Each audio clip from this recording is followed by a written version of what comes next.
Hi, Jan, and hello, everyone else, and welcome to our first episode of Frontline Calling.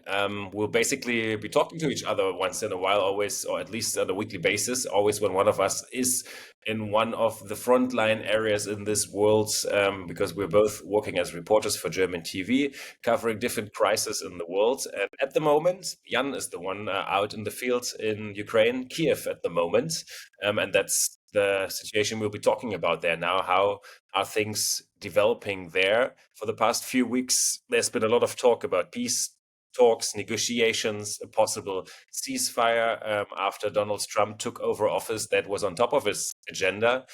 Yet we haven't seen any tangible results. And also, what we've seen right now and what we've seen the past weeks is sort of another stage of escalation again. We had a massive rocket attack on Kryvyi Rih, the birthplace of President Zelensky, with 19 people being killed, 9 of them children. And now another massive attack on Sumy with rockets. More than 30 people died and dozens injured, a lot of civilian casualties. Ukraine has been through a lot the past 3 years.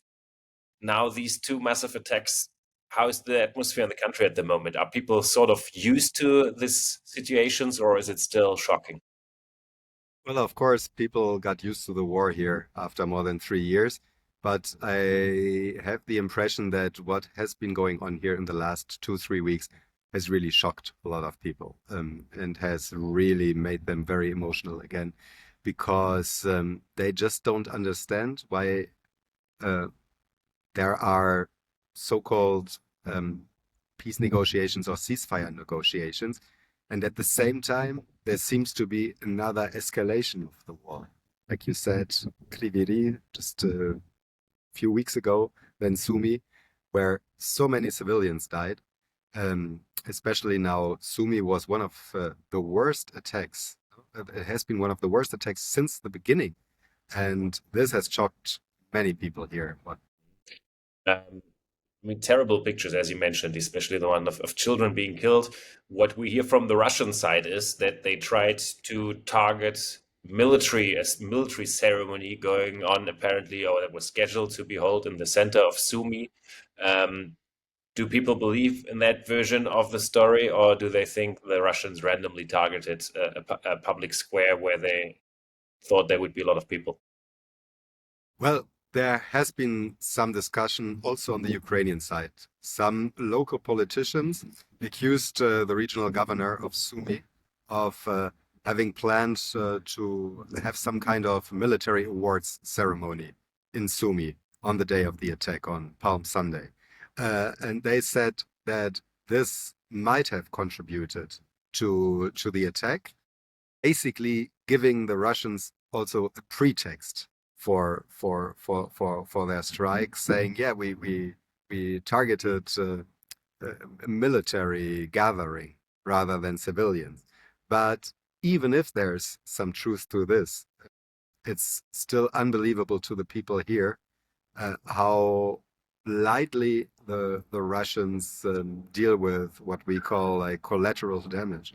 And there's no proof yet that there was really a military gathering. I have to stress this once again. But even if there was some kind of military target in the area, of course, this is not an excuse for the death of, we don't even know yet. The numbers might still be rising, but at least 30 people have died and hundreds are wounded, including a lot of children. And it was just a normal Sunday morning. Well, not so normal because it was Palm Sunday. So it's a very important religious holiday for the Ukrainians. And a lot of people were outside, even on their way to church when it happened.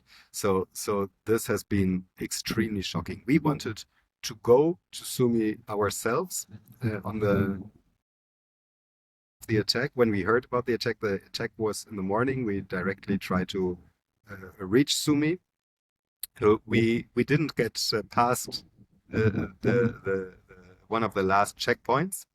Uh, I don't think that this is a sign that the Ukrainian military tries to hide anything. But of course, it leaves you with a strange impression as an independent journalist that you can't have access yourself to the area where it happened, that you have to kind of rely on eyewitness reports and other sources. Nevertheless, I think one of the reasons why we couldn't reach Sumi that day is also that the military in the region is extremely cautious at the moment, because there has been a lot of talk recently about the so-called spring offensive, just like we've seen in other years, that Russia is trying to massively attack Sumy region and Kharkiv, which is neighboring Sumy. Mm. Yeah, I mean, we both know, like in times of war, and especially after short time frames after such an attacks, both sides kind of try to, you know, build the story in the way that suits them best, and it is extremely difficult, if not almost impossible, to find out what exactly the target was, what exactly they were trying to achieve. But what also strikes me is the fact that, as you rightly said, like how much collateral damage are they willing to take? And obviously, they were willing to take a lot of collateral damage in this case.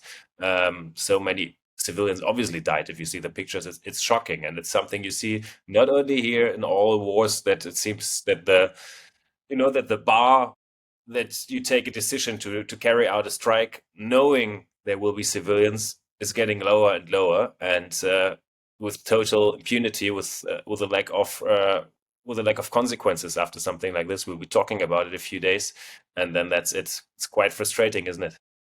It's completely frustrating, and even if each side has their narrative, and the truth is very difficult to access, that I think there is no doubt that there have been a lot of civilian casualties, women, children, and so on. So I think this just is, speaks of itself, basically. Even if each side builds its own narration around it, civilians are dying. There's no And it doubt about it. happens right at a time where everybody's talking about a possible peace deal, about a possible ceasefire. I mean, it's been going on for weeks already since Trump took office. There have been several meetings. There have been talks of Putin meeting Trump. Finally, those talks have been going on for weeks and weeks. But both the Russians and the Americans keep on saying, yeah, yeah, things are going on very well. We have a good basis of understanding now. It's just a long process. Yet at the same time, we see things like this happening. What's the impression in Ukraine? Do people say, "Well, we told you from the beginning, it doesn't lead to anything to negotiate to Putin"? Do they feel confirmed in the thought that these kind of peace talks between Trump and Putin, the Russians and the Americans, were doomed to fail from the first place? They have been quite skeptic from the beginning, but I think the recent attacks have even underlined this skepticism here on the Ukrainian side. And they definitely feel that the United States have been too soft, have been too patient with Russia. Of course, there have been some quite critical remarks by Special Envoy Kellogg, also after the latest attack on Sumy, saying this is without any moral basis, what is happening there. So maybe there is also a little bit the feeling that regarding the recent attacks, the United States might wake up in a way, a little bit. As awful as these attacks have been, maybe they contribute to, well, especially Trump losing a little bit his patience with Putin. So this is definitely the feeling at the moment, like the distress, the shock that has come after those attacks, combined with the hope that maybe now the United States might see that peacefire negotiations, as we've seen them so far, are not leading anywhere. I mean, a few weeks ago, we went together to the front line and talked to soldiers there. And I mean, I remember how many of them said our sort of hope is still that Trump will totally change his course and find out, well, Putin doesn't want to have peace. If he doesn't want to make a deal with me, then I'll go all in with the Ukrainians and support them so they can achieve their target and push the Russians out. Do you think that's still a likely scenario? And do people believe that could still happen, or do they kind of give up on the support of the US administration under Trump? I think there is some hope, but there's also at the same time the fear that Trump might just lose a little bit his interest. regarding this conflict. And we've seen it now. There's also now new negotiations going on with Iran and terrible attacks in Gaza once more. So attention is also going a little bit towards other regions once more. And so it could also be that if Trump doesn't see any success here that he can use for his prestige and no quick win, so to say, that he might just maybe not give up on this conflict, but maybe sideline it. I mean, obviously, he can't slip it under the carpet. It's ways too important for global affairs, for Europe, for Ukraine, certainly, than to just let it go on like it is. Let's see how things unfold, how things will be developing. Obviously, there will be a lot of left and right turns coming still in the next weeks and months. We'll try to keep you posted. Jan, you're still around Ukraine for some time, so we'll keep you posted from there. I'll be heading to Russia also in a few weeks, so we can get that part of the story as well. We're trying to have this kind of catch ups on a regular basis from now to keep you guys informed on the situation and to keep Jan and me talking a bit. Anyway, good to just talk to you like this. So Really thanks feel for your good. time. Stay safe, and we catch up later.